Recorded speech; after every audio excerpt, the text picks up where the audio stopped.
we could, we would like to get the meeting started. You can hear me? Can you hear me? I'm sorry. We'd like to get the meeting started. I would like to welcome everyone here and looking in from at home to this, the Barefoot Bay Recreation District regular meeting of June 11, 2021. We have a full agenda today. We're going to add some things, delete some things, so we'll get going. The first thing we do is thought for the day.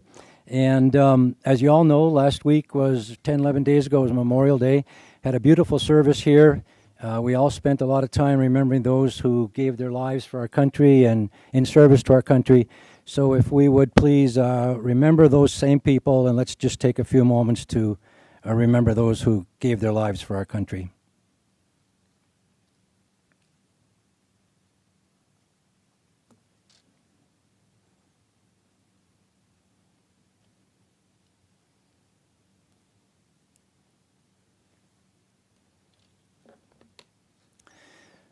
Okay, thank you. Stephanie, would you lead us in the Pledge of Allegiance, please?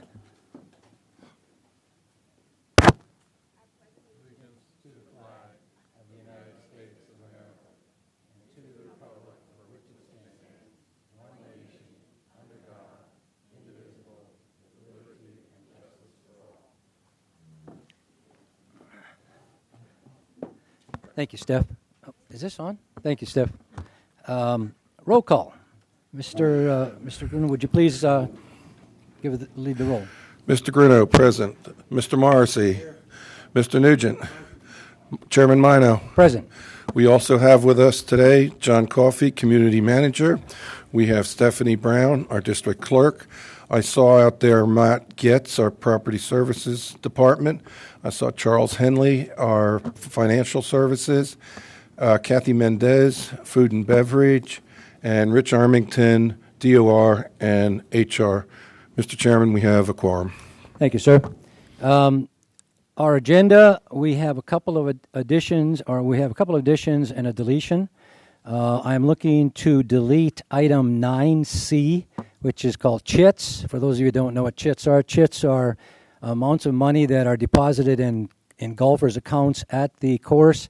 We have a legal problem or discussion going on about whether or not there should be expiration on them. We had a motion here that we put something in the agenda here that we're going to work on. However, now we think there's a much more viable solution to that would be acceptable to both the Bay and to the golfers. So we're going to just delete it and we'll bring this up again at a later time, probably in the fall. So we would delete item 9C. We would add item 8A. Under unfinished business, we'll just make it 8A. Because it's a discussion item, as you all know, recently, just the last couple of days, we found out there were some problems at the water here. I did promise some people we would put a discussion item on just about the water, just to discuss it. Everybody understands who owns what we can do, etc. So we would make that 8A, and then we would add as 9H, the November 13, 2020 release of liens that you all got an email from Cliff about. So that would be 9H. If one, I'd like to actually have a motion, if we could, to delete and add those to the agenda, if you would, please. Moved by Mr. Nugent, second. Second by Mr. Morrissey. All those in favor, say aye. Aye. Opposed? Passed. Okay. Next on the agenda is presentations and proclamations. And I don't know the person. Do we have Leslie Cadillac here? Okay.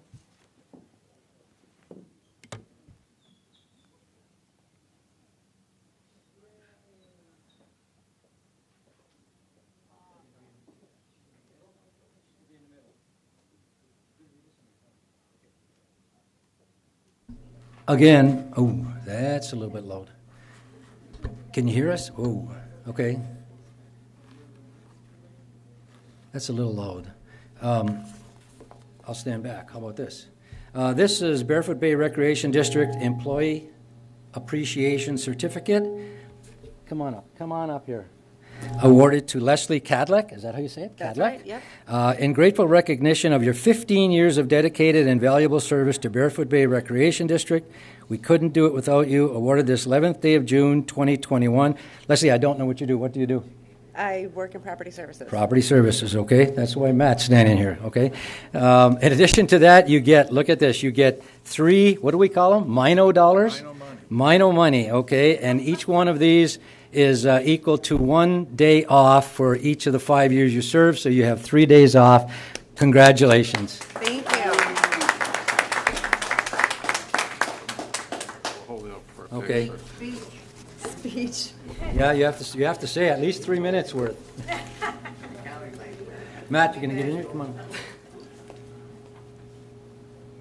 Oh, let me take this out.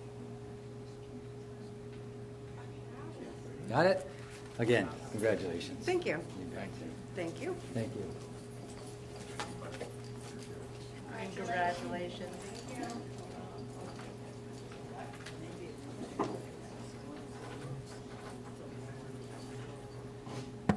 And again, that was a milestone, employee milestone award. Next on the agenda, we have approval of minutes. Gentlemen, you have minutes in there from the regular BOT meeting dated May 25th, 2021, and you have the legal services discussion workshop minutes also dated May 25, 2021. Are there any additions or corrections to the minutes? If not, I would look for a motion to approve the minutes as presented. Move to approve. Mr. Gruno made the motion. Is there a second? Mr. Nugent seconded. All those in discussion. All those in favor, signify by saying aye. Aye. Opposed? Passes. Treasurer's report. Mr. Nugent. Our cash balance in the general fund as of June 3rd, 2021, total petty cash is $2,500. Operating cash at MB&T is $646,420.65. The MB&T money market account is $2,150,206.58. The SBA reserve account is $699,579.29. Total interest-bearing accounts, $2,849,785.87. Total cash balances in the general fund, $3,498,706.52. Our daily deposits was $97,272.03. Our interest received from the money market account is $206.58. Interest received on the SBA account was $65.91, and no additional assessments were received. For total deposits received of $97,544.52. Expenditures for May 18th to June 3rd. Special District Services was $13,595.75. Siemens Tree Service for the trimming of the golf trees was $15,000. Florida Power and Light for electricity was $6,137.88. Whitebird Law for legal fees, $8,072.80. Parkett Construction for building a kitchen remodel, $101,432.86. Labor for IT security upgrades and standardizations, $7,418.38. Employee health insurance, $26,205.71. Final for the built-in and other kitchen equipment, $84,460.79. Payroll taxes for pay period ending May 23rd, $17,142.91. Net payroll for pay period ending May 23rd, $58,844.25. For total expenditures 5,000 and above was $338,311.33. Expenditures under 5,000, $44,494.17. For total expenditures of $382,805.50. I submit the treasurer's report. Thank you, sir. Do we have a motion to accept the treasurer's report as presented and to pay the bills as submitted. Move to accept. Mr. Gruno motions. Is there a second? Mr. Morrissey, discussion? All those in favor signify by saying aye. Aye. Opposed? Motion carries. Audience participation. Again, so you know, if you didn't sign a little sheet of paper, you can still get up and talk if you would like when we do this. Remember, please, you have 3 minutes to discuss any item you would like. Once audience participation is over, that is the last time the general public has to do or any contact, say so in the meeting. So first on the list is Jeannie Osborne. And please, when you get up, please give your name and give your address. Jean Osborne, 100 Cherokee Court. Thank you for the opportunity to speak. I would like to take this opportunity to publicly thank former trustee Randy Loveland for all of his service to the Barefoot Bay community. He not only served on the district board, he also worked tirelessly for the benefit of so many people here in the Bay. And there are many people who have spoken to me and said the same thing, that I feel that he was such an asset. I'm sorry to see him leave the board, but I know he'll continue to help the people in the Bay, so we'll continue to be the beautiful community we are. Thank you. Thank you, Jeannie. Next is Nancy Isley.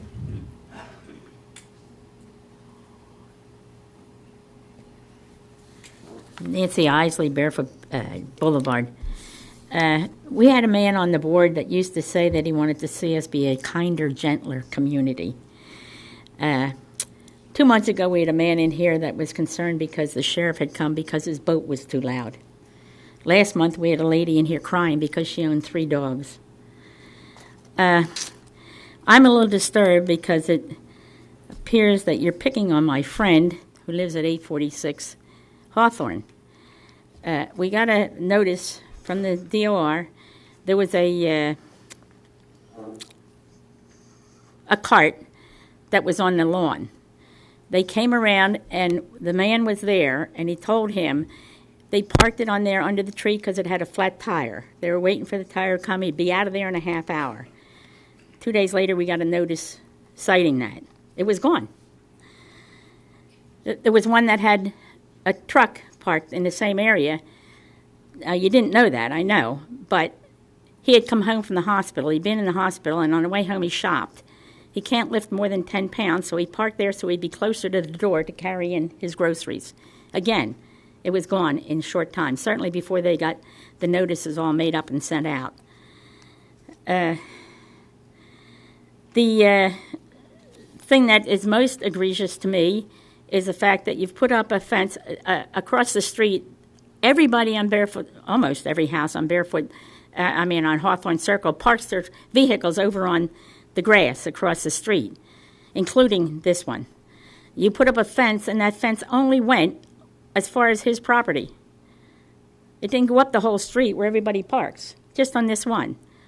And I'm sorry, but I think that's sort of discriminating, and that's something that you should look into and see whether or not that's something that should be done or taken care of. So I just want to say, I just like to see Barefoot Bay become a gentler, kinder community. Thank you. Thank you. Robert Schmidt.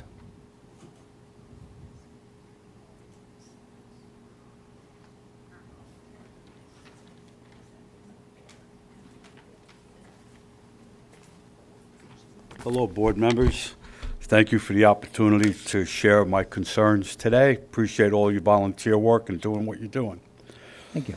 My son owns RJ's Family Restaurant. He rented the business 3 years ago. Great disrepair, put a lot of money into fixing it up, floors, walls, painting. Repaired all the air conditioning units until they were broken. We now have a new roof that's being put up on top, and they're requiring that the exhaust fan up on top be moved. Now, I've spent thousands fixing that fan itself. The motors, the bearings, the belts, got it all repaired. but it has to be moved. And when we did a hearing last year with the previous board, the cost of the exhaust fan was included in the repairs of the roof because it's a structural component of the building. So the roofers were there this morning to see about the exhaust fans, and they said wherever they go, when an exhaust fan has to be removed or replaced because it broke, the owners of the property are responsible for the structural improvement or movement of that unit. And about 3 or 4 weeks ago, we were visited by the finance manager who said he had bad news for us, that we would have to be responsible for the purchase of the new fan. So I'm here just to plead a case, to look at the past minutes that were done last year. Everything was to be included. We did do our due diligence, which is repair and maintain the units, which we did. We repaired and maintained them. But because the roof's being replaced and redone, it has to be moved over to meet new codes. And I don't feel it's necessary that we'd have to pay for that expense with the way things are today, coming out of a pandemic, coming out of low. Everything's rising. Prices of meat are up 50%. There's a lot of expenses that'll come and do that, are unusual. So I'm just here to voice that concern, and thank you for your time, gentlemen. Thank you, sir. We have one more speaker yet, just so people understand too. Some of these things that people talk about, the board really has no knowledge of, and we're not part of this thing. These are things that come to us from staff. So sometimes if we sit here and we're not responding, it's because we don't really have any idea what it is you're talking about. We're not up to date on all that kind of stuff. Again, we will ask questions of Mr. Coffey and the people here later on, but I do thank you for and it's just like DOR violations. We have no knowledge of those. We don't deal with that, so again, thank you for that. Mr. Mike Turner.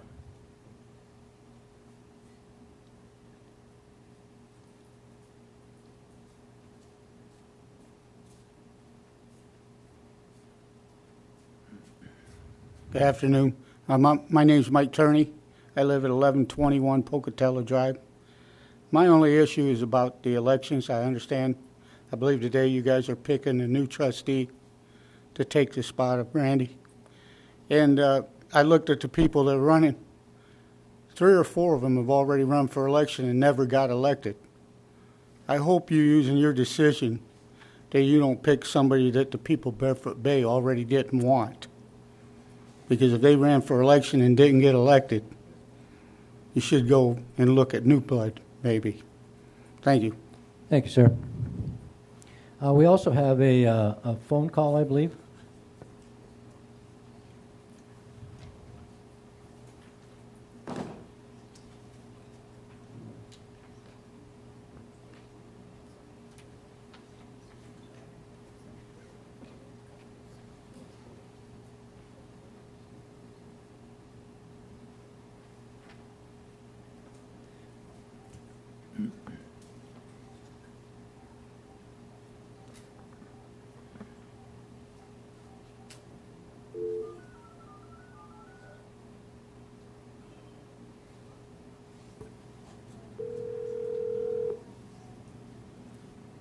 Hello? Ms. Andrews, this is John Coffey. You're up for audience participation at the BOT meeting. Yes, I am. Let me just on speaker so I can talk. Tell me when I can start speaking. Go ahead, you have 3 minutes. Please Okay, give Lorraine. your name and address, please. Okay, Lorraine Andrews, 1221 Chippewa Drive. I am just going to be commenting regarding the last BOT workshop, the May 25th workshop. It is no secret how I feel about our legal counsel, Cliff Reppinger, and what he does for Barefoot Bay. I was not in Florida to attend the May 25th BOT workshop. Believe me, if I was.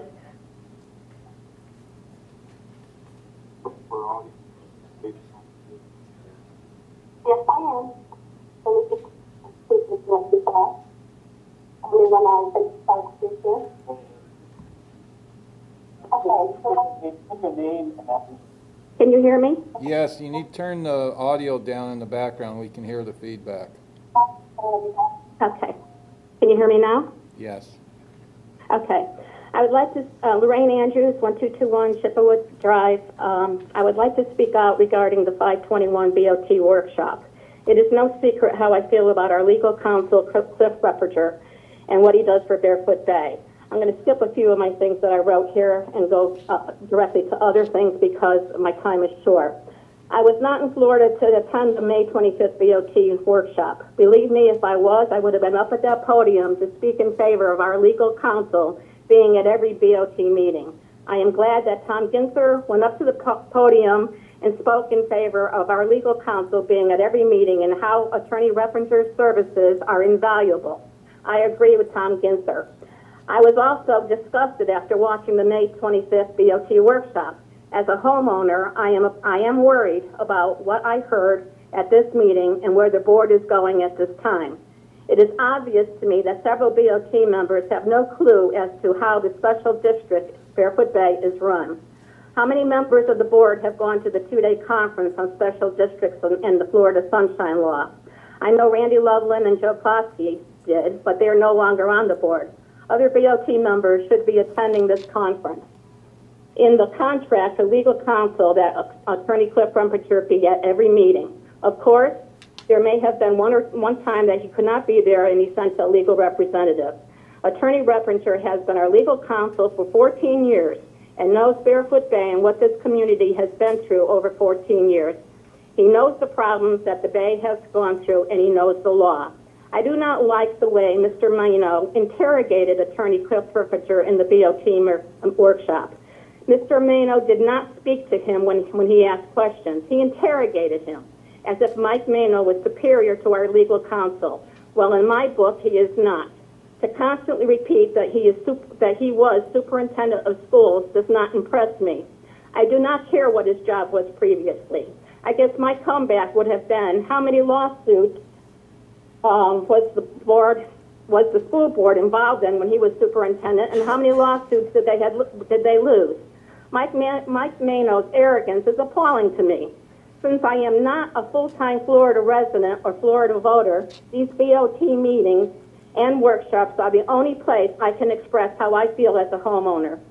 As Attorney Cliff Repperger stated in the meeting, he was there to protect the district, protect the board, and have communication with the residents on the issues.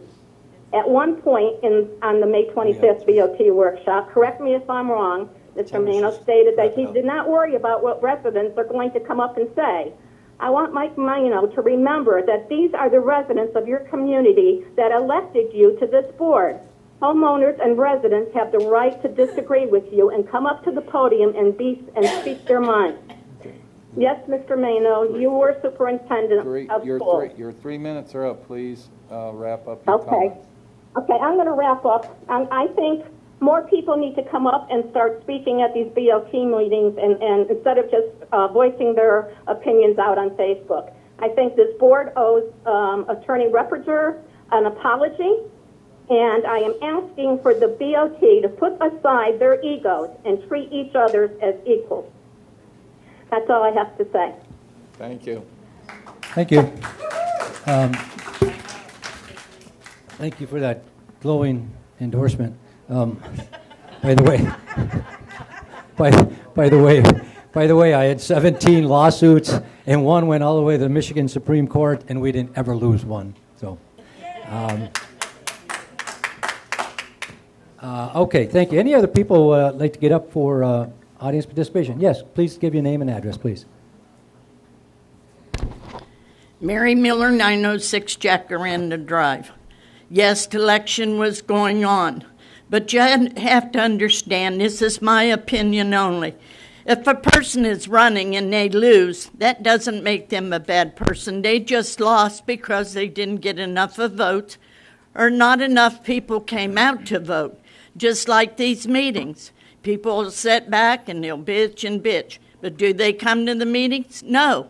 That's where we need to voice our opinion.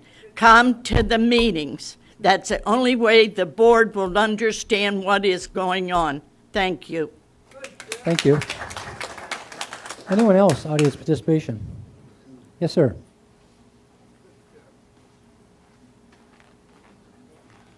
Thanks a lot, Warren. I just heard a lot of bad comments about one of our board members. But as trustees, they have the fiduciary responsibility for the money we spend. We have a business manager that runs the bay. Everything's maintained, everything's done. And I think that you guys are doing a darn good job on watching the money. Because if it was up to me, there'd be a lot of more contractors coming in here and getting things done a little bit different. Thank you. Thank you, sir. Anyone else? No other audience participation? And just a comment, and we'll close it in a minute. Just a comment. Under normal circumstances, if that last phone call would have been directed at a staff member or one of the other trustees, we would not have allowed it. You don't attack people under audience participation. You speak to agenda items. But because I am the chairman, and because I can take that stuff, we did allow it to go through. So I thank everyone for their comments. Anyone else? Again, this is your chance if you'd like to get up and speak anything. Where's all my water people? No one here. Okay, audience participation is closed. Next item on the agenda is the added item of discussion of the county water system. Let me just give an introduction to this, if you would, and then we'll have comments and go from there. Apparently, and I say apparently because everyone did not have the problem in the bay. Apparently there was a problem with some of the water, I believe over a week ago, maybe Thursday of last week, started Thursday or Friday. People had smelly water, they had brown water, they had cloudy water. Again, many of the same things we've heard for 2 or 3 years here about some parts of the bay having bad water systems. Some of us may have heard about this. I know I did not hear about it until this past Monday.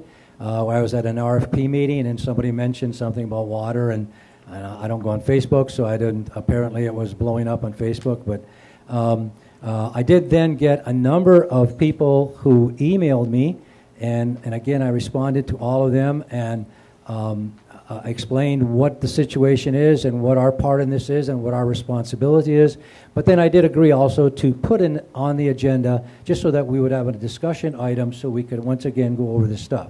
So let me just start, and then, again, I've written about this 3 or 4 months in the Tatler. Mr. Coffey has put this out in the Peak at the Week many times. We've discussed it at Barefoot meetings, but let me just go over this again. First of all, everybody has to understand that the Barefoot Bay Recreation District does not own the water sewer department in Barefoot Bay. It is owned by Brevard County. It is a special segment of Brevard County. Okay, so with that, let me tell you how this goes. Under the Code of Ordinances of Brevard County, Florida, and I'm not going to, it's a section 98-181, there is hereby created a dependent special district to be known as the Barefoot Bay Water and Sewer District. The boundaries of the district shall be those set forth in Exhibit A, et cetera, et cetera, et cetera. Section 98-182, the governing body of the Barefoot Bay Water and Sewer District shall be the Board of County Commissioners, the same 5 county commissioners that run everything else in Brevard County. And there's other sections on here about budgeting, how they set rates, how they do everything. The point of it is that Barefoot Bay Recreation District has absolutely nothing to do with the water and sewer. We don't collect money. We don't set the rates. That is not our office over there where you pay your water bill. We don't manage it. We don't do anything with it. Also in 2019, and Elaine is not here, I don't believe. In 2019, I believe the CVO called in, I think it was 2019 in September, October, prior to, or the same year that I ran for this board, which is a year and a half ago. I believe the CVO had the county come in to a town hall type meeting to discuss the smelly water, the brown water, things like that. I know it was somewhere in that time frame because I was either a new trustee or I'd just been elected, and I did attend that meeting. At that time, the county went over everything. They explained to the people that everybody pays a set fee. I think mine is about $44, $45 a month, and it goes for infrastructure and bonds and things they have out there for the Barefoot Bay system. They also explained about the different water. Some people complained about smelly and brown water, and they went over at length about probably most of it was due to old homes, old pipes. I'm not saying it all is. I'm saying they went through this discussion. They also met with a lot of people, and they agreed to go and meet with them individually to see if they could rectify the problems. Again, and I'm not sure about the Bay, and I'm not sure about the other trustees, I did not hear about this, as I said, until Monday. In addition to that, I have to say that I'm not in any way saying there wasn't a problem. However, no one I know of has had a problem with the water. My water is always crystal clear. All of my neighbors, their water is fine. All the friends I had that I discussed this with after Monday, no one had a problem. So obviously, it was in certain sections of the Bay, and obviously people were having some kinds of problems. So we have a couple options we can talk about later, things we could do. But again, I want to get it out there that we have no authority over Brevard County for doing anything with the water and sewer. I would be happy to entertain a motion of, or not a motion, but something like the CVO, again, inviting them in. It'd be a great thing for the CVO. Again, they're a community volunteer organization that does this kind of work. If they wanted to do something on behalf of a joint letter that I would be happy to sign as chairman, I would be happy to do that. But as far as I'm concerned, there's not a whole lot we can do, because we're not going to start telling some other governmental agency what to do, especially when they came back and said the water is fine. I believe Mr. Coffey even has the last treatment of the document that shows all the treatment of the water. And again, there's only one place I think in there that it says there could be some contaminants that are not dangerous.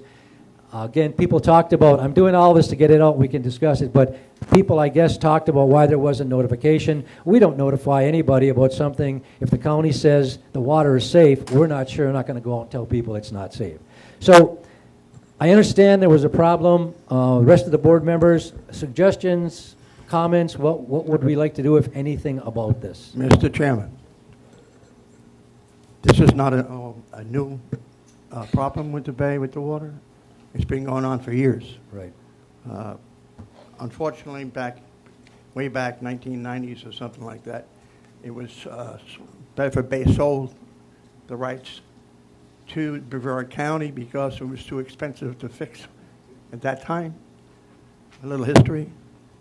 The only thing I can add to that, and you covered it pretty well, as far as I'm concerned, there is a telephone number to call, okay?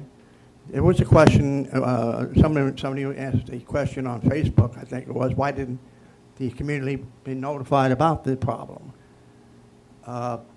There is a way of doing that by calling this number. I can give you, if you like it, 521-952-4610. You check the status of your area, okay? The homeowner can request a telephone number or email on file and to be notified by them if there is an issue or an alert about the water. And that's the only thing that I can add to it this time. Thank you. And it's a good comment. And again, the point about notification is, I did that, I think it was that Monday night then, and again, I didn't know a whole lot about this at the time because no one I knew had been affected. I think there was a little thing on the news even, and it was kind of not a comical thing, but you know, they had some parrot on there or something too, and some things. And so, but there was someone who came on from the county and said the water's safe. That's why we didn't notify anybody. It's nothing wrong with it. So again, that may not be the right answer for the people who had smelly water, but that was all we had that we had to go by. Mr. Gruno, yeah. I called the water department Saturday. I'm back on Barefoot Circle on the back end. We did have smelly water, and they picked up the phone right away. They were very courteous. They basically said they brought a new well online. They had to adjust some of the chemicals, and that they were going to try to flush the system. And from what I know about Brevard County, had there been any issues, they would have reversed 911 us and told us there was a problem. They have the Brevard County Emergency Management. A lot of us are on their hurricane list. They would have used their hurricane list to notify us. And so I just think Facebook got way out of hand with a couple people that didn't realize that they actually threw a grenade. And yes, I think we should bring them back for, Yeah. Mr. Nugent, any comments on anything? Yeah, I live on Barefoot Circle, and I had no problems with my water. I first learned about it watching the evening news, Channel 2. And I think it's a great idea to bring the Brevard County back in to speak to the community. And again, the point, and we'll discuss that in a minute. The point, again, I need people to understand is that we do not control anything to do with this water or the rates or the. I guess people are upset about the cost of the water and what they pay for the bond issue, and it's all relative to who you are and where you are. Now, some people say they have high water costs, but we have nothing to do with that. We don't set the rates. My costs are anywhere from $95 to $100 a month. Where I'm from and different places I live, that is an expensive water. That's cheap.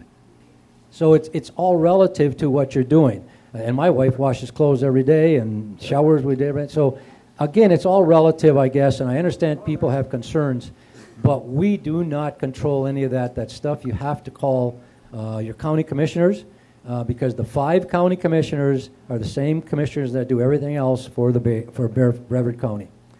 What would you? Mr. Chairman, we don't do audience participation. It's closed. It's closed. it's not audience participation, it's clarification of what you're talking about. The district. We're not going to get into, Jeannie, we're not going to get into discussion. The district never owned the Barefoot Bay Water Company. Yep. Thank you. Avatar maintained. Avatar kept control of it. When they left, Avatar sold the water company to the county. We had nothing to do with it. Thank you, but that really has nothing to do with anything we're discussing here. Thank you very much. So what we would look to possibly have the CVO contact the CVO and see if they could do something like this again. I mean, would that be something? Yeah, and I would recommend we do it in the fall when our seasonals Yeah, come I'm not back. sure when they could ever do it, if they could ever do it.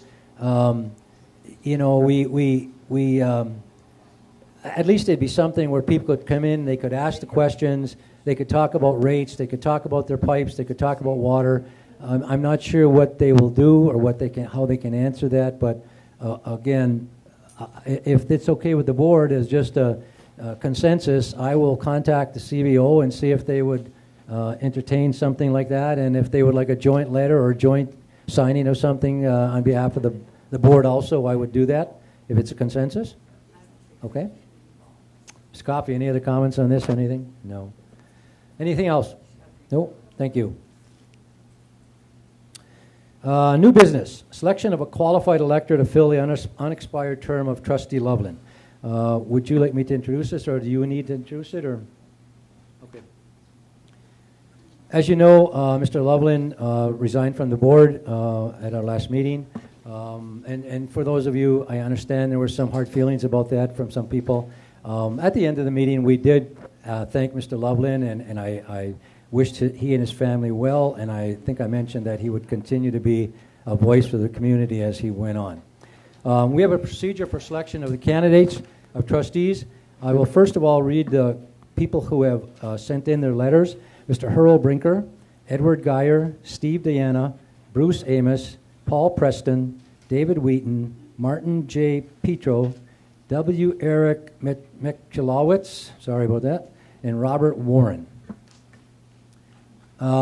We've discussed this at length with Mr. By the way, Mr. Reppinger is not at the meeting today. He is traveling, and his co-counsel, I think his name is Karen, is it? Or Krista. She is also unavailable, so they had no one to send to the meeting. So if you see the attorneys are not there, it has nothing to do with us. Neither one of them could be here. And they didn't have anyone to send. Let me just go through the procedure for the selection of trustees. First of all, we're going to introduce the item and explain how the procedure will work. The BOT will select a trustee to fill the vacancy. It's that simple. The BOT selects whoever they want. Nominations will be taken from the list of candidates. I will read the list of candidates, which I already did, and you all have this in your packet. At some point, we will ask for nominations. After a candidate is nominated, the chair will read that particular candidate's letter of application, not the entire resume, the letter of application. If only one nominee is nominated, the chair will ask for a motion to approve the candidate. As with all motions that come before the board, a second is needed to that motion, and approval of the nominee must be by a simple majority of the board, which is 3 votes. In other words, 3 votes are needed to approve the nominee. If more than one candidate is nominated, a secret vote will be taken. Each trustee will write his name on the ballot and then write the name of his candidate, of the candidates that were nominated. If there's a tie vote, or if more than one nominee is nominated, and there's no majority vote, the chair will ask for comments from trustees, and then a second vote will be taken.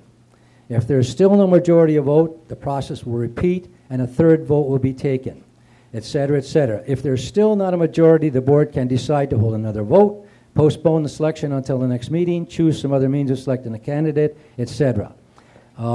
As personal opinion, I do not believe it is in the best interest of Barefoot Bay residents to select a trustee on this board by flipping a coin.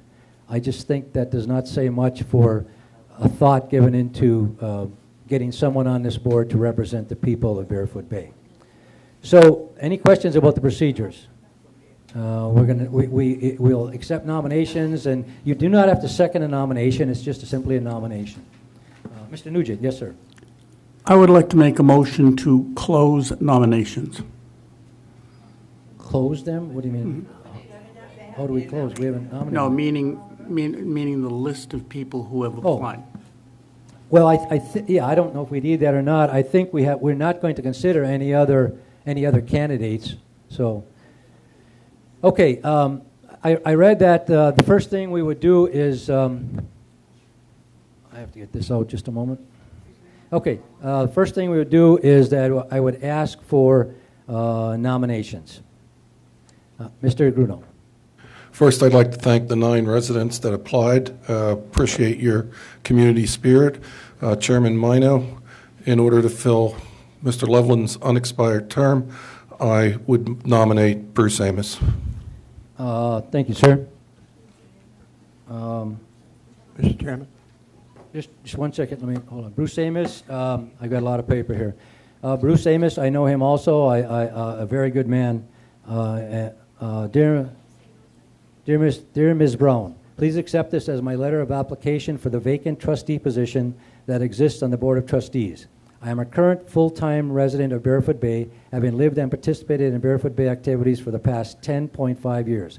My qualifications and experience to be a trustee include my last 6 years as a management IT professional before retiring with more than 30 years service with Verizon Communications, and during those last 6 years working with budgets and financial reports for my unit. I held the positions of trustee, then the lodge and social quarters administrator for Moose Lodge, 1242 in Baltimore, Maryland, responsible for all financials for 2 years in the early 2000s.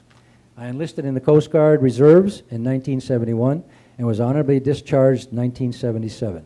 I currently hold the position of Judge Advocate in the Barefoot Bay Post 366 of the American Legion. I consider myself a team player, and I believe I would be an asset to the other trustees as future decisions are made concerning programs and facilities. Above all, because I have no pet projects or axes to grind, I believe I can be a voice that will represent all Barefoot Bay residents equally. In closing, I would welcome and appreciate the Board of Trustees' consideration of my application.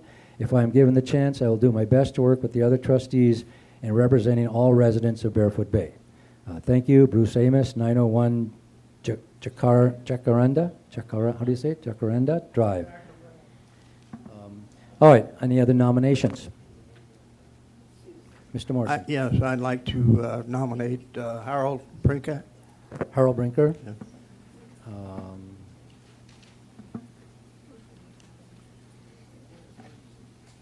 Trustees, in light of the recent opening of one of the chairs on our board, I would like your consideration to fill the position. I have a vast knowledge of the operations and the running of Barefoot Bay. I am versed in our financial situation as well as our plans on expansion. I'm confident that I would be a valuable asset to the board. The relationships I have established with our staff and residents would allow a smooth transition into this new role. My past career experience has taught me that being a productive member of a team is the only way to move forward. Barefoot Bay has some incredible opportunities to enrich all of our lives. I would embrace the chance to be a part of that forward motion. Thank you for your consideration. Harold Brinker. Harold Brinker. Are there any other nominations? If there are no other nominations, I would ask that the nominations be closed, and we will go to a secret ballot vote. Again, for your information, you write your name on the ballot, and then you write the choice that you have, either Mr. Amos or Mr. Brinker.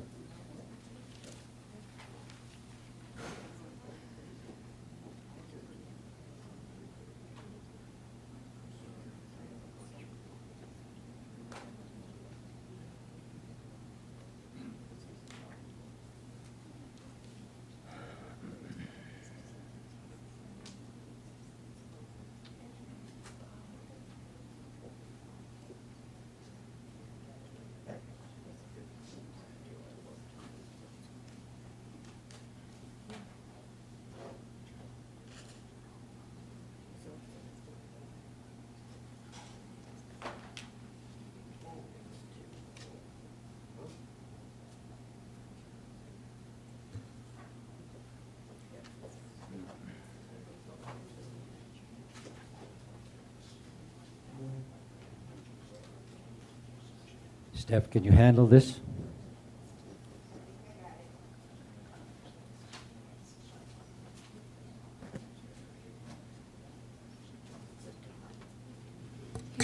So we have 2 for Earl Brinker and 2 for Bruce Amos.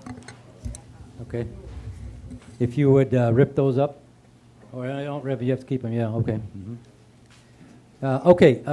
With that, we'll go to any discussion, any comments of the board trustees. Again, I just can't see us going to a coin flip, and we're going to try to work this out. Any other comments, Mr. Bruno? I was just going to say, I know Mr. Amos through the American Legion. Excellent choice. Would be a way to bring some new blood onto the board. I think moving in the future, having some new blood would be good. Mr. Morrissey, anything? Well, I was very impressed with Harold Brinker's past work for the Bay. Okay, he's very knowledgeable about the Bay, and he's up to date. It'd be a very, very smooth transition. Thank you. Mr. Nugent? Yeah, I've had multiple discussions with Hurl in regards to what he could bring to the Board of Trustees.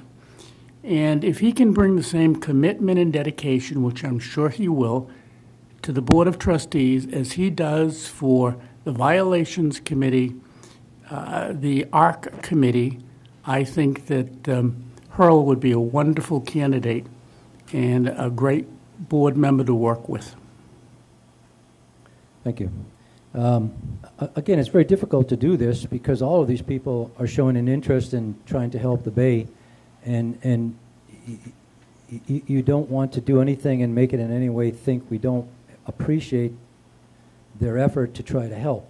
However, having said that, my vote is a simple vote because I've done this before and I made it very clear before that, number one, I would not, and I don't mean this in any derogatory way, number one, I would not support anyone who ran for the board and did not get elected. I made that clear when we appointed Mr. Gruno. I also made it clear when we appointed Mr. Gruno that I would not vote to appoint any previous board member to the board. I agree completely that the idea here is to have new voices, new faces, new ideas, bring people on who don't have any type of baggage that they're bringing on with them, that people are going to get upset about. We've had that in the past. We've had it appointing people to committees. We've had it in the past when even people ran for the board.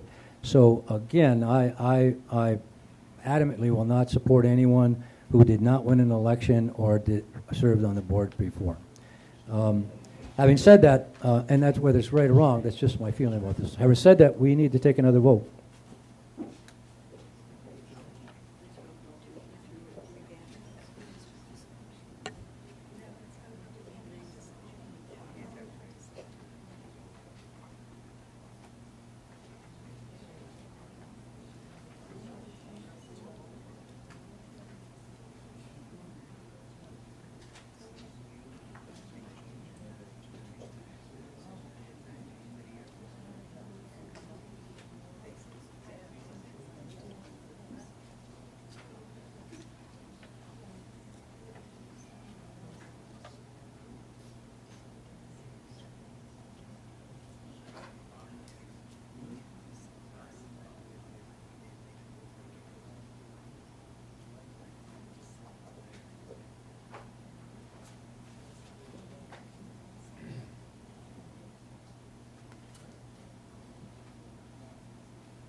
2 for Bruce Amos, and 2 for Harold Brinker.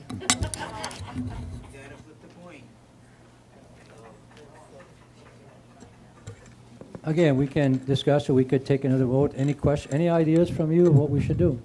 I think we should move on for the flip of the coin. I got to tell you something. Flipping a coin to put someone on the board is just, it doesn't show that we think that much of somebody getting on the board, in my opinion, I guess. Al? I know, but I have to agree with you, Chairman Mino. I have a hard time selecting a person for the board that did not win in a general election. I also think that flies in the face of the general electorate as doing an end around. And again, I'm firmly committed to new blood on the board. and I am too, and I guess I have to reiterate this. If you flip a coin, and it can go either way. If you flip a coin, we then have to make a motion to nominate or to put that person on the board. That has to be a 3-1 vote, or the person doesn't get on the board. So you have to think about this. I'd like to say something. It's my opinion only, but I don't feel that it is right to point out people that was running for a board. It could be just not enough votes being that person. It looks to me like it's a dark way to go. You know, I think if you're going to elect somebody, elect them on the merits, and not because he failed to get the votes. Simple. And that's true. But if you run for a board 2 or 3 times, if you run for a board and there's multiple people running and you come, I just don't think that's again, I understand. I appreciate your position. Suggestions? I would hate to postpone it because at the next meeting we would have to reorganize that treasurer's position. And we would have to do that. We can't do that at the same meeting that we appoint someone. So, Mr. Coffey, any suggestions? I know you're not voting, but I'm just, my problem is, I guess, it's going to, if it's like it is right now, and it goes to a motion on a flip of a coin, it is liable to be no vote. Well, if we made a motion to flip a coin, more than likely it's 2-2. We don't have a consensus, so we don't have enough. Well, we don't have to make a motion to flip a coin. Well, by the way, just so you understand, we've gone through this with Cliff. The chair runs this, and the chair puts the procedures in place because it is not a written procedure, and we can put it in any way we'd like. We could say, okay, we're going to flip a coin. Okay, we can just do that. We don't need a motion to do that. What I'm getting at, though, is that if you flip a coin and the vote is the way it is right now, you're not going to put someone on the board because it would still be a 2-2 vote. You understand what I'm saying? You don't?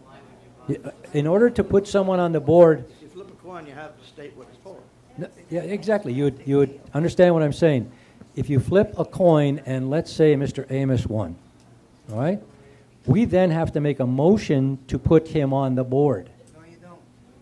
The audience, please, we understand completely how we do this through legal procedures. It's been discussed, so please, we're trying to get this done as quickly as we can. When you do that, we then have to have a vote. Every agenda item, every motion we make must be on a simple majority of the board. That means it's a 3-1 vote.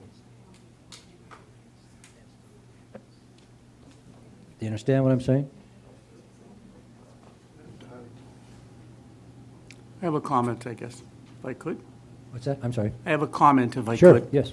I'm always questioning why, if a person felt that they would be a good qualified candidate for the Board of Trustees, why did they not run in the general election?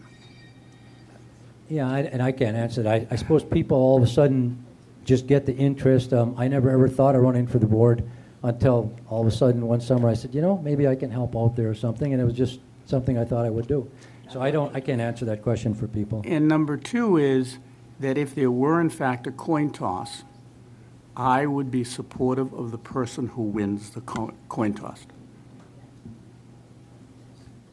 Well, you asked why would somebody not run an election and then be appointed. I'm a good example of that. COVID came around. I used to travel extensively 3 times a month. And Randy would always say, run for the board. And I would say, I'm sorry, I'm out of the Bay three times a month. I'm not a good candidate. Well, COVID came around. I haven't been on an airplane in a year. And when Randy said, why don't you consider filling that position, I now have the time to do it. Okay. Let's have a drink of water. Suggestions. What do we do? Take another vote and then flip a coin, or what do you do?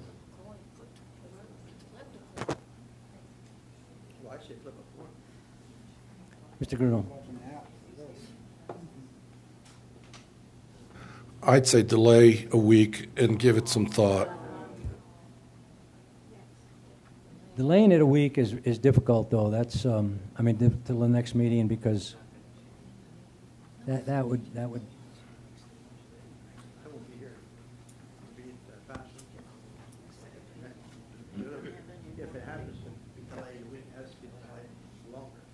You would have to do it till June 22nd. It's not a week. You'd have to go till the 22nd.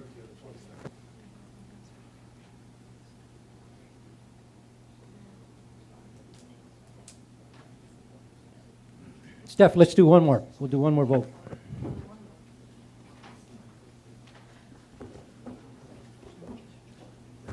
Hope she brought enough paper.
Two for Bruce Amos, 2 for Harold Brinker.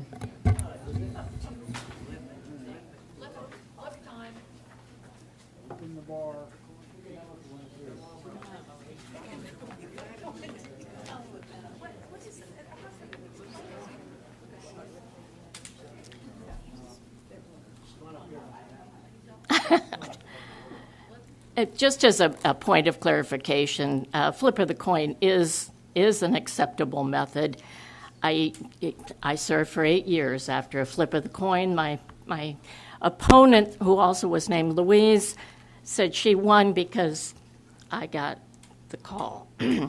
I served for 8 years. I was proud to be on the board. I think anyone who has said they want to serve should have the opportunity to serve. You are a 5-person board, and you need to work together as a team, regardless of who's elected or wins the flip of the coin. Thank you, Louise.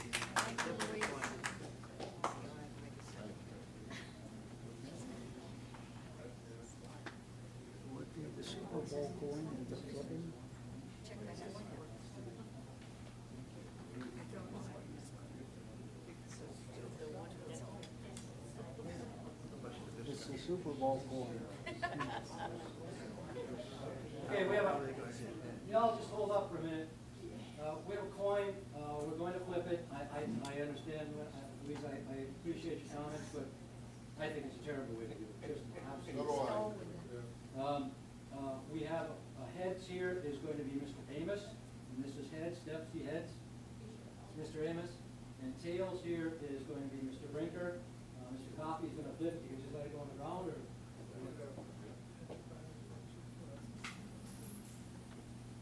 it is heads.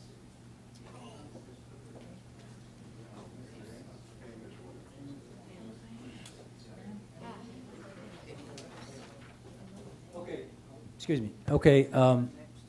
Again, it is heads. Mr. Amos is heads. So Mr. Amos is won the nomination. In order to get him on the board, we now need a motion to put him on the board, a motion and a second. Is there such a motion? Move to approve, Mr. Amos. I would second the motion. Discussion, comments?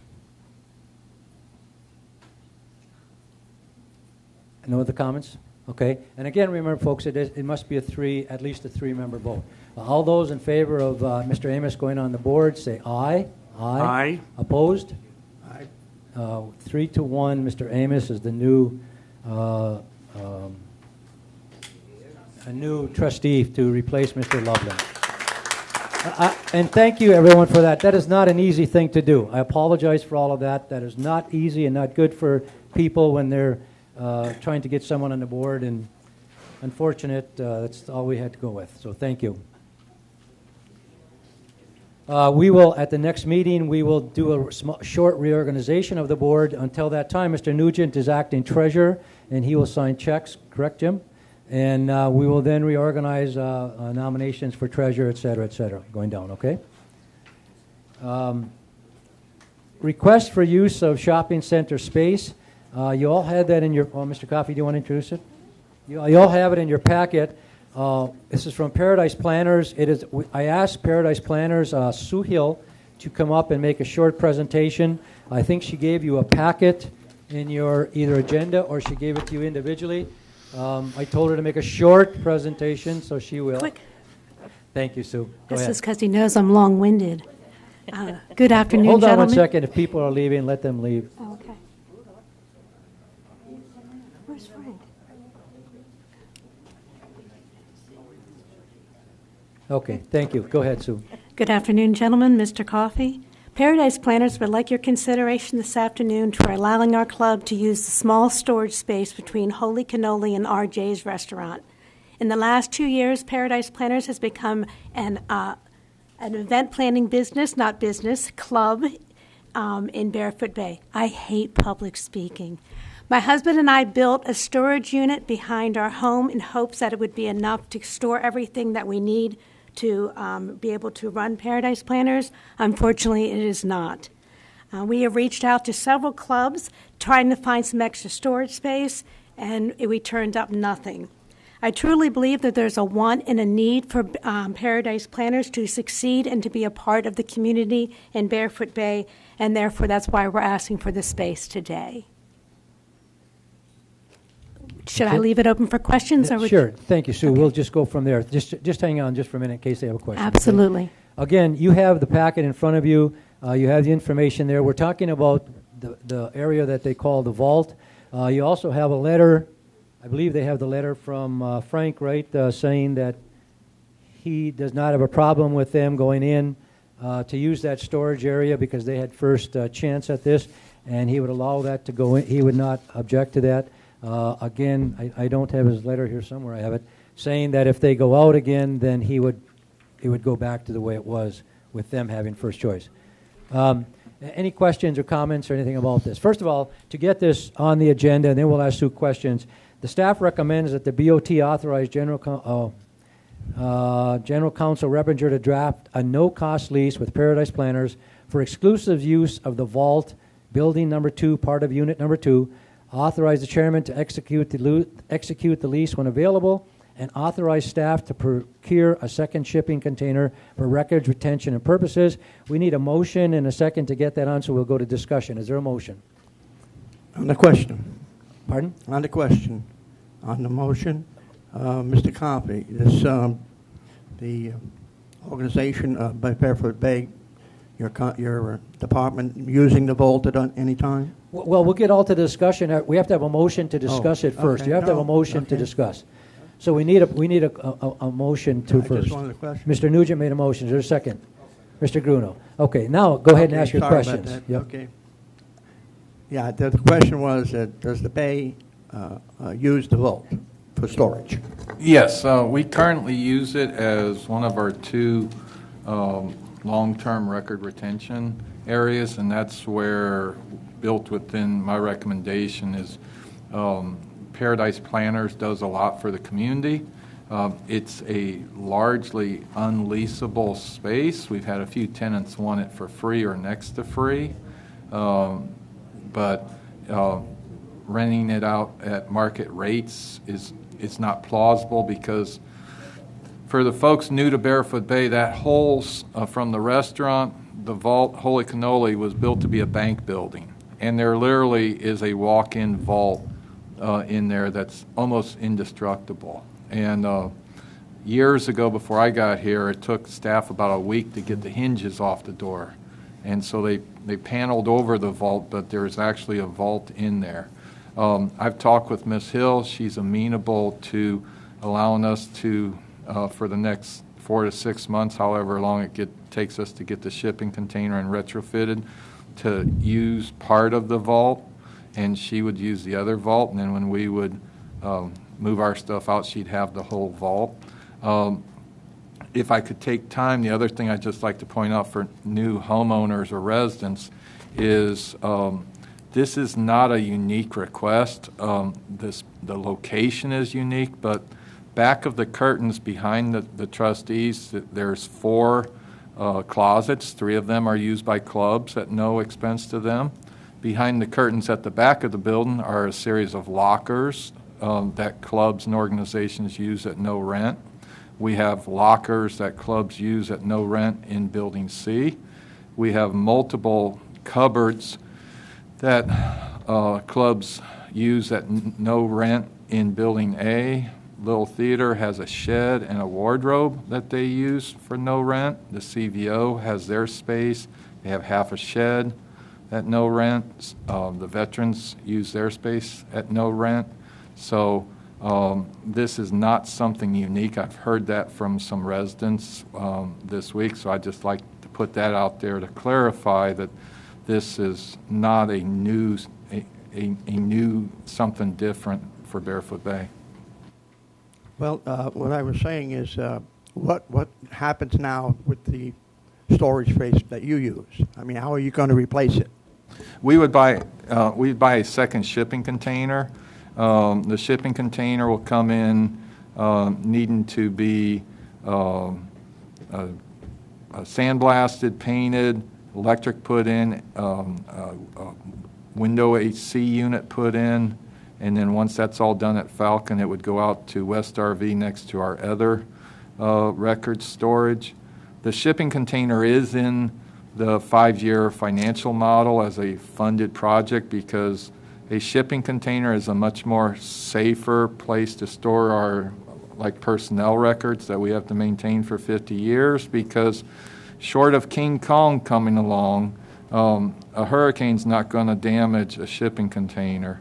A bad hurricane or tornado could take out the vault at the shopping center. So it would have a cost of probably a little over $5,000 that wasn't intended to be expended until 3 years from now, but it would just accelerate the plan to move it to a shipping container.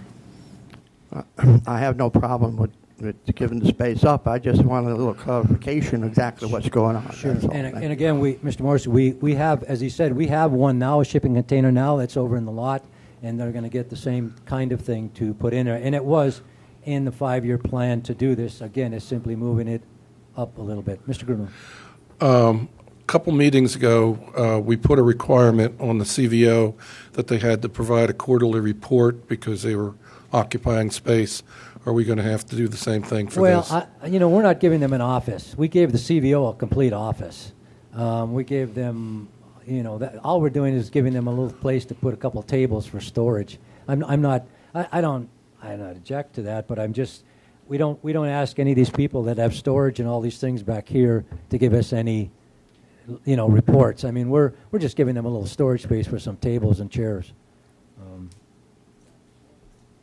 The reason it's on here is because Frank, Holy Cannoli, they have first rights to that if they wanted to use it, and so it's a different kind of an item. May I comment on that? I'm sorry. May I comment on that? Sure, yes. But Jeff, we actually do turn in, every time we do a party for the Bay, we're a nonprofit, we don't get paid to do any of this. And every time the other parties that we've done, we always turn on our financial report to John Coffey at the end of the party. We also attach a copy of the check, where it's going to, a copy of the envelope. I mean, that's something that we take very, very seriously. We want to be as transparent as possible. We're not trying to hide anything. So even though it's not being asked of us, we have absolutely no problem. We do it anyways. I was just, I'll use the word precedent, and I know that drives Mike crazy. Certainly. So I'll say expectation. That's a good And word, expectation. expectation. You okay with that one? I'm okay with that. I don't like precedent, no. And just the fact that, we asked that of the CVO. Absolutely. And, certainly Chairman is right. The space is larger where the CVO is at. But I like the word expectation. Absolutely. Good point, It will be Jeff. done. It will be done. And again, I Paradise Planners does a lot of great things for the community and for no-profit kinds of things, so I do appreciate that. Any other comments, questions? Okay, we have a motion on the floor to authorize Council Revenger to draft up a no-cost lease with Paradise Planners for exclusive use of the vault, building number 2, part of the unit number 2. Authorize the chairman to execute the lease when available, and authorize staff to procure a second shipping container for records retention purposes. All those in favor of the motion signify by saying aye. Aye. Opposed. Motion carries. Thank you, Sue. gentlemen. Thank you both. Thank you.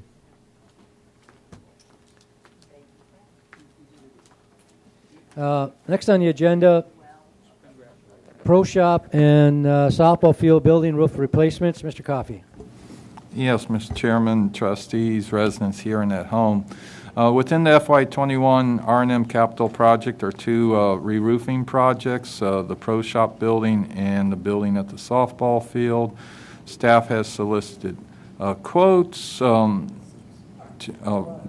vendors have done work or are doing work for us right now. Both bids are over budget slightly, although there is sufficient funding available and contingency to cover those. Therefore, staff recommends BOT award contract for re-roofing of the Pro Shop and softball field buildings at a cost of $22,500 to MB Enterprises, and instruct staff to transfer required funding from contingency. You heard the recommendation. Is there a motion to accept the recommendation? Motion to accept. Mr. Gruno, is there a second? Mr. Nugent, discussion, comments? I have one quick one. question. Both of these were in the 5-year plan. They're not something new we're adding in. They're nothing, and so it's part of all the 5-year plan. Go ahead, Mr. Morrissey. Chairman, yeah, I have a question for Mr. Coffey. It was brought to my attention the last party they had down in the pool area that people were trying to get into a locked door. They said that was broken for a long time. It used to be an emergency exit door with the lights missing now and the sign missing over the inside of the door. Is that going to be a complete lockdown forever? For folks... Where is this? I'll explain that. What Trustee Morrissey is talking about is on the back side, the folding doors, there is a broken pane. The doors do work. It's a double pane door. One pane is broken. The doors do work. From my understanding, those doors were never deemed a fire exit by the fire marshal. I know a lot of people never believe anything I say anyway, so I'll throw that out there. Well, there's places where it was. Well, that's homeowner's opinion. I'm going by Mr. Getz, who has walked it with the fire marshal. That those are very expensive, unique doors. It is something we're going to replace the glass. The doors do work. They're not easy to work. They predate me. In my opinion, they were a good intention, but they're not the best doors, but they're expensive to replace, so we try to keep them functioning. There is no fire hazard. They can open. They're just difficult to open. The fire exits are out the front door, and the bathroom door and the side door. Those are the designated fire exits. But yeah, that is something that won't come back to the board because it doesn't come to $7,500. It's something Mr. Getz is working on with his several dozen other projects. Where is this? Where? If you think about where the dance floor is in We're the talking lounge. about the lounge? The lounge. Okay, all right. It's the folding doors that go out towards the festival area. Okay, any other comments about the softball field and the roof replacements at the pro shop? Just a curiosity question. We going with a metal roof? Good. Colonial red is the Barefoot Bay standard. If not, all those in favor of awarding a contract for re-roofing of the pro shop and softball field building at a cost of $22,500 to MB Enterprises and instruct staff to transfer the required funding from contingency, say aye. Aye. Opposed? Motion carries. Thank you, gentlemen. Golf course cart barn repairs. Again, this is something not new that's been in the 5-year plan for a while. Mr. Coffey. Yes, Mr. Chairman. Within the golf pro shop budget was money designated for cart barn repairs and expansion because currently not all the carts are covered. Upon having vendors out to look at it, additional damage was discovered and expanding the scope of the project. 2 quotes were received.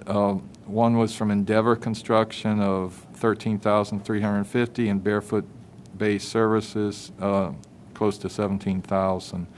While the Endeavor bid is about $7,000 higher than budget, sufficient fund balance is available to cover the overage. Hence, staff recommends the BOT award contract to Endeavor Construction, Inc. in the amount of $13,350 for repairs to the golf course cart barn. Is there a motion to accept that recommendation? Mr. Morrissey makes a motion. Is there a second? Mr. Gruno seconds. Discussion. Quick comment that, again, this is part of the fiscal 2021 budget, not something new. I heard somebody said the other day we're adding all kinds of new things at the golf course. None of this is new. It was all put in the last few years. It's all other boards even put it in. So, any other comments, questions? All those in favor of the motion signify by saying aye. Aye. Opposed? Motion carries. Another one at the golf course. Again, this is a grant, and I'll let you go, but this is a grant that I believe Ernie wrote, correct? That Mr. Cruz wrote specifically for the golf course, specifically for these kinds of things. Please, Mr. Coffey. Yes, Mr. Romano. The current scoreboard has some deficiencies that need to be repaired. Staff looked into the cost of repairs and also possibly relocating it in prior years. Multiple vendors basically quoted us out that it would cost more to move it than to tear it down and build a better one. Part of the $50,000 no-match grant program that was awarded to the district last year calls for the expansion of the picnic area. This would demo the current scoreboard. If you don't play golf or go to the 19th hole, it's that little, almost like a bandstand shell building that you see the back of from the parking lot. It would build a new one more to the north, facing the 19th hole, allowing more picnic area seating to be installed, and one of these would be eventually an ADA compliant table with a walkway for ease of movement for people with mobility concerns. Once again, we had 2 quotes from the vendors that we've just talked about in the previous one. This time, Barefoot Bay Services was the low bidder. It is slightly over our ballpark budget, although Mr. Cruz has sufficient budget to cover the expense, which will be reimbursable next year when other items are completed. Hence, staff recommends the BOT award contract to Barefoot Bay Services in the amount of $14,740 for the demolition of the current scoreboard and construction of a new scoreboard. Do we have a motion to approve that recommendation? Mr. Nugent, is there a second, please? Mr. Gruno. Discussion, comments. Again, understand this is a grant that he received, that he wrote specifically for these kinds of items. And again, I think it's 6 tables they would add out there, and it would make a lot less congested. So I congratulate him on writing the grant and getting it. Area gets a lot of use. It's a good idea. Yeah, and the new tables would be fine because right now the tables, when the groups get out there, they're all filled up outside in the picnic area. Any other comments, questions? All those in favor of the motion signify by saying aye. Aye. Opposed? Motion carries. Dismissal of DOR violation enforcement case. Mr. Coffey, please. Or is this Rich or just you? Rich can help if I err. I will try to be a concise version of Cliff without the fancy words. This was a case that was referred to the attorney last year for unimproved fence. A non-legal phrase, hiccup, occurred in that between the initial letter and the filing, the case came into compliance. As Mr. Reppinger has stated in the past, we don't get our fees reimbursed until we get a final judgment. So Mr. Reppinger believes, and Rich and I concur with him, that it's best to just dismiss this case with both parties paying their own legal fees at this point, because it's questionable whether we pursue this to final judgment, that we would win it anyway, because the controversy was resolved before the filing ever was received by the county. So staff recommends the board approve dismissal of litigation of this case and bearing its own legal fees and costs. Is there a motion to accept that recommendation? Mr. Chairman, on the question. Pardon? On the question. Now, this violation is nothing to do with the rents or anything else. There's a different one, right? In other words, what is the advisement from the lawyer and the manager here? What are we talking about, dollars and cents here? The amount of, well, can we get the motion on, and then you have to have a motion. The motion by Mr. Gruno, second by Mr. Nugent. Okay, now. Sorry. Okay, and again, answer your question, Mr. Morrissey, this was something that we sent to legal a long time ago. I'm not sure, what are our costs that we would eat, you know? Under $1,200 right now. $1,200. And Cliff would spend much more than that trying to recoup our costs. Yeah, but a good question. I was going to ask that too, sure. Sorry. Quit while the getting's good.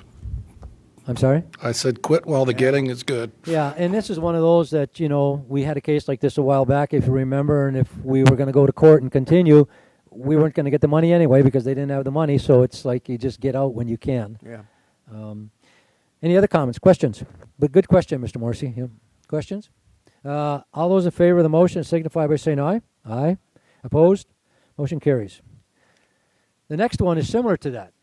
And this has a little bit more to do with it. Mr. Coffey, go ahead. This is 9H, and it's the November 13, 2020 release of liens that we approved. Go, please. Yes, and this is the one that Rich probably will have to help me on. Back in November, the board authorized relief.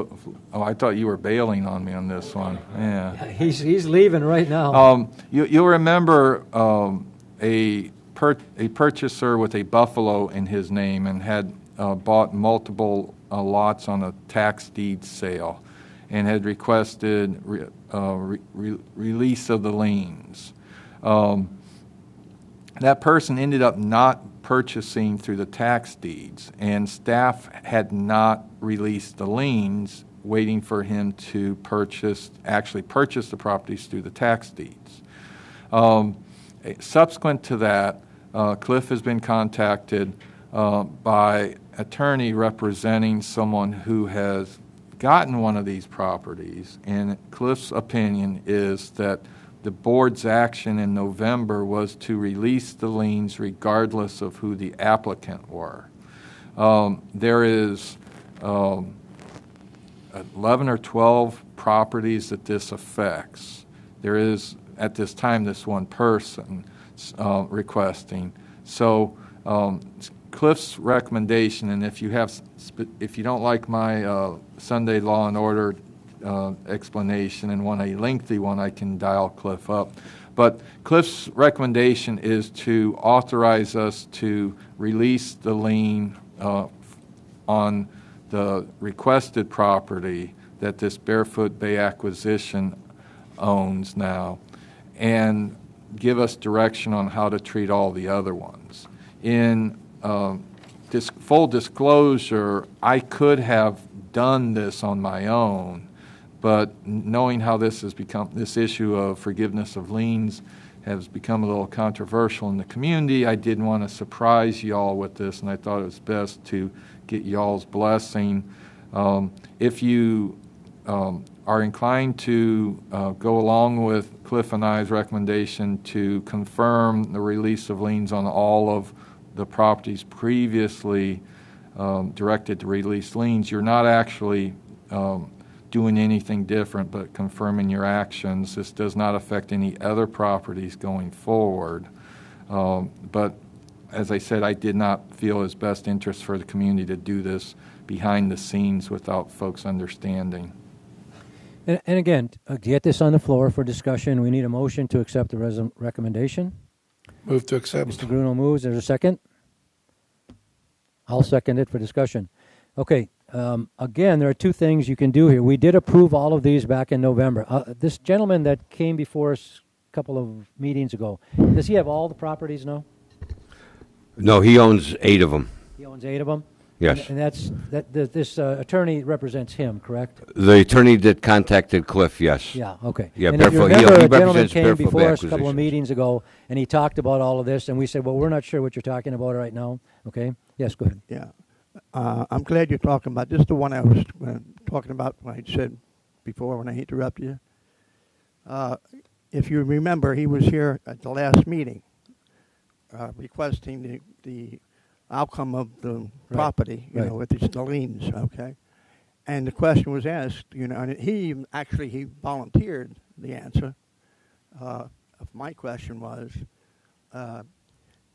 he's going to make it. He's going to improve the property. He said at the meeting, if you recall. He said he's going to refurbish them, get them into a sellable or build new, and then he's going to rent it out. That is not the, in my opinion now only. Okay, to release a claim like that, okay. The original buyer backed out of the 10. They went back to the tax department for liens, okay, because it wasn't paid, okay. And this gentleman is an LLC corporate person.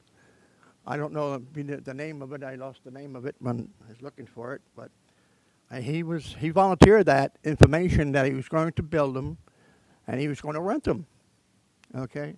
Now, when we release liens on a property that somebody comes into the bay and wants to buy and build, there's no question it enhances the property, okay? It makes it, it gives it a break to the person that's going to build there and live there, okay? Okay? So, requesting the representative of the corporation, okay, said he would approve, like you said, right? And the reason being that he was going to rent. In my opinion, the waiver should be denied. I don't want the bay to be turning into a mobile home park or a park that has all rentals. Okay, you are able to rent your property according to the plat. You know, yes, but you're not a corporation to run a business. Okay, so I think he's in violation of asking for that. He's only asking for one, but he has 8 more he's going to do. Well, you have to understand, though, the question is not whether we give him a forgiveness of liens. The question is we already did it. We already did it. Just a minute. Let me finish.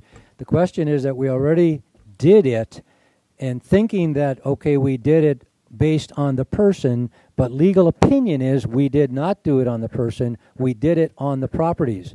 So you either agree that we continue with that same forgiveness of liens for whoever is the owner because we already approved it, or you rescind that motion in some way and then you're liable to be open for legal problems. As- So it's you know. I can't see that, in my opinion, I can't see giving a waiver to a corporation. That they'll turn around and make a business out of it. It's not, that was not the intent of a waiver for the people of the community. As many of you know, I generally do not approve of waiving of these fees. The reason is, why would you put them there in the first place if you're not going to collect them? So as a general rule, I think it's a bad idea, and I think it causes an expectation that we're going to do it for other folks. But if you read through Cliff's part here, up top he's got a line in there that says, the opposing counsel came in, and I believe he has a strong case. Absolutely. And so whether we want to argue or not, whether they have a strong case, I think when your attorney tells you that this one looks like a sure loser, get out while the getting is good. And again, it's not something we are doing now. We're simply going back to what we already did on this board on these properties. It's not a new case. It's an old one that we already did. And again, I agree that much like we just got through with another one where all of a sudden we said, let's back out and eat our costs, I can't see getting into a legal case when our attorney says, don't do this, and all of a sudden spending a lot of money and then having to back out again. I just can't see that.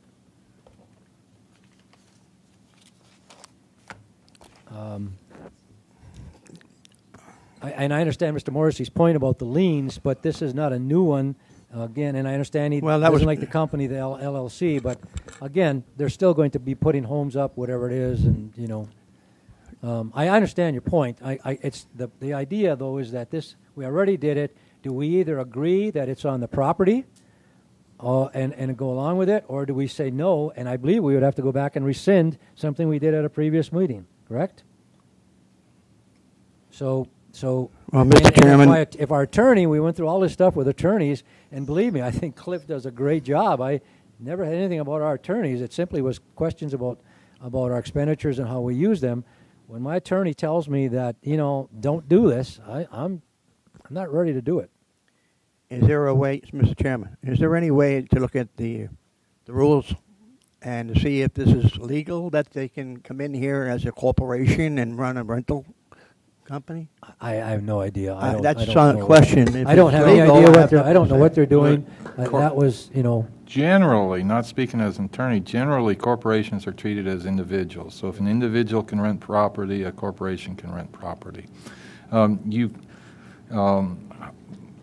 Slightly off subject, a neighboring recreation district has a limit on the number of properties an individual or corporation can own.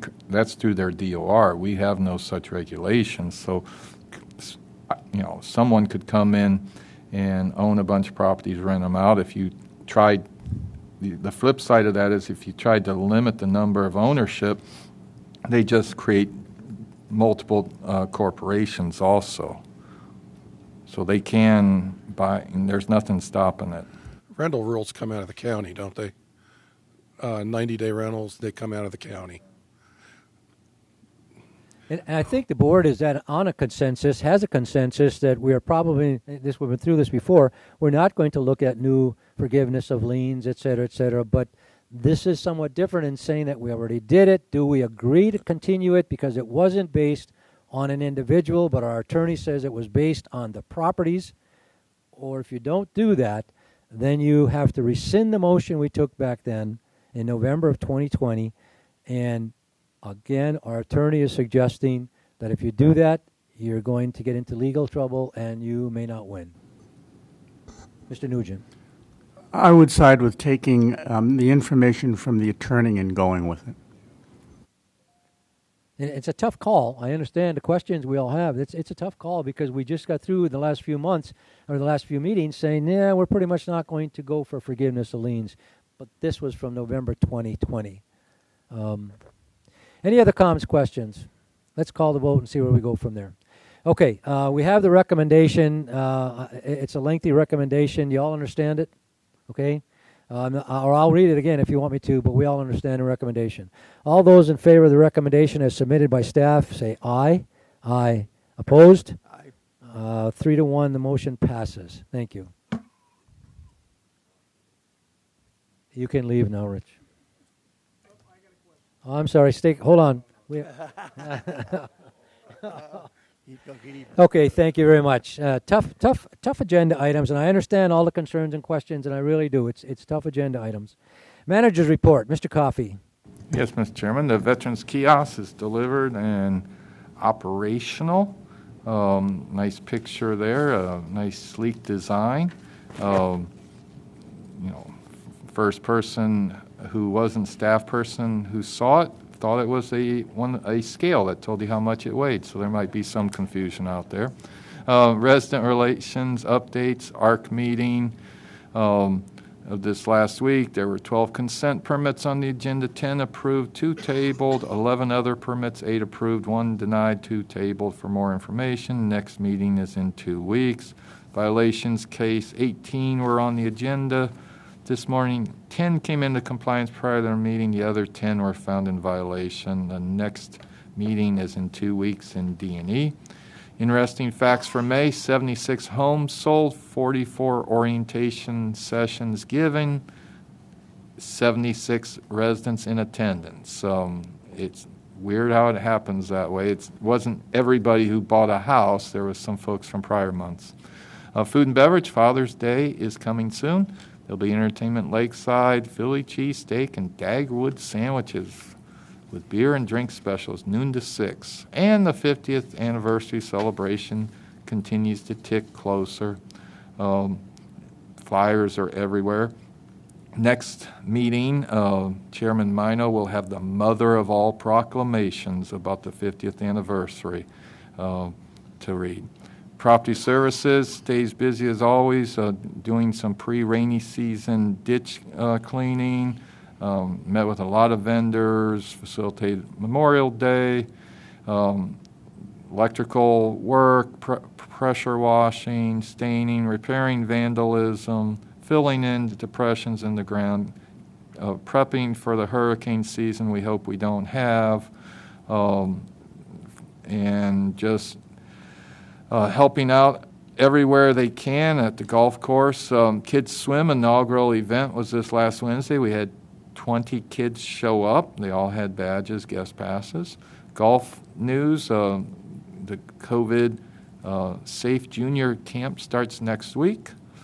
Tournaments coming up, John McCarthy Memorial Tournament on the 19th and the 50th anniversary.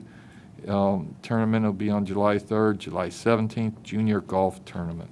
A couple tidbits as if you've driven by the shopping center quickly, you may have missed it, but they are working on the re-roofing. Just a few points of clarification. The only building getting a new roof is the large building. The building that has RJ's Restaurant, the Vault, and Holy Cannolis not getting a new roof. And there's a lot more to the story that the gentleman said that didn't jive with the facts. First of all, the son is not the business owner. The son's mother is. And the business is not being told they have to replace the fan. I have offered if they don't want to replace their broken fan, we will delete relocating the vent pipe away from our wall, and if their vent pipe causes the fire, they may be liable for paying to have the building rebuilt. Clearly, their lease states that they're responsible for the vent and exhaust fan. This is not uncommon with some individuals trying to air incorrect information. Building A project. As you can see in the pictures, the floors are in. The walls are done. Most electrical are run. The ceiling tiles are in. The AC is done. The new bump out wall is painted and the decorative trim. Basically the final things are the ceiling lights going in, the plug-in equipment, the plumbers, the gas people hooking things up, and as I previously noted, the fire and smoke detection system being put back together. This project will be wrapped up in a very short time, and that concludes my report. Thank you, sir. Trustee, we do not have any attorney report. Trustee reports. Mr. Gruno. Well, first, I want to thank everybody that came out to Memorial Day service. We had quite a crowd. I think Kathy estimated we had 200 out there, which was really good, and hope everybody enjoyed the cookies and the water and the hot dogs. Second of all, Monday is Flag Day. There will be a flag retirement ceremony on the east side of that lake. It's over there off the Tutu Trail. I guarantee you cannot miss it because Matt Getz does a phenomenal job putting out flags. Just follow the American flags and you'll find where the fire pit is at. We have a small 20-minute service that'll be done. If you have a flag that does need retirement, there's a big chest over by Pool 1. There's a box outside of the Veterans Center, which is next to the Water District, and there's a box at the CVO. And last but not least, in a future workshop, I'd like to discuss maybe having some sort of a procedure for picking a board member. I thought it was a little messy today, and I think maybe there could be a better way to do that and put that on a future workshop. Thank you. I agree. It was kind of messy. Mr. Morrissey. I just want to remind what I had said before about the Water District. If anybody needed a telephone number, they can contact me, but I can repeat it one more time. It's area code, 952-4610. I think it's 321 area code. It's a very interesting meeting tonight, and I appreciate the audience participation. And that's all I have. Thank you, sir. Mr. Nugent. Flag service is at 10, I forgot to say. What's that? The flag service is at 10 a.m. Okay. Mr. Nugent. I concur with Jeff. I thought it was a little bit messy on how we put a new person on the board. Second, I'd like for John to communicate to Cliff the importance of getting not only the lease for Paradise Planners, but also the steward lease before the board by the 22nd of June. Thank you, sir. Yeah, and I agree. I know it happens and everything, but selecting someone to represent the Bay by flipping a coin really is a difficult way to go, and it's not a nice thing. A couple things. I was contacted by some people. Debbie Oldakowski particularly contacted me about apparently we had an auto that was stolen from a snowbird's home somewhere over on Tequestra or something like that. And I think some other things were stolen. And she just wanted me to remind everyone in the public that our snowbirds have gone. A lot of the homes are now closed up. If you see anything that looks suspicious in your neighborhoods or around, please don't just let it go. Contact the authorities. And you don't want to have a big brother here, but you do want to make sure we take care of everyone's property, especially when people have left and they've gone home. The second thing is the water bill. Elaine, were you at the meeting early when we talked about this? Do you think that's a possibility that the CVO can get involved in this? Very good. And again, I know those people had a problem and it's not everywhere, but I think what you did the last time would be very valuable again. And if there's any way the board or I can help by writing anything, endorsing it, just let me know, okay? Thank you. The next thing is on Hawthorne. It was mentioned about the ballops. What do you call them? Ballops? Ballops. Just a comment so people know, we did that as a trial run, and it's probably going to end up going all the way down that street. We do not want people parking on the grass anywhere there. It's always been our intention. And fourth of all, I just want to make sure everyone knows that it was an unfortunate thing when Randy left the board. I endorsed him to run for the board this last time, and we did say at the end of the meeting last time when he did resign that we wished him well, I wished his family well, and I knew he was going to continue to be a good voice for the community. So we do wish him well. I always thought he was a good board member. With that, I have nothing else. Anything else for the good of the Bay? I would look for a motion to adjourn. Mr. Morrissey made a motion to adjourn. We are adjourned.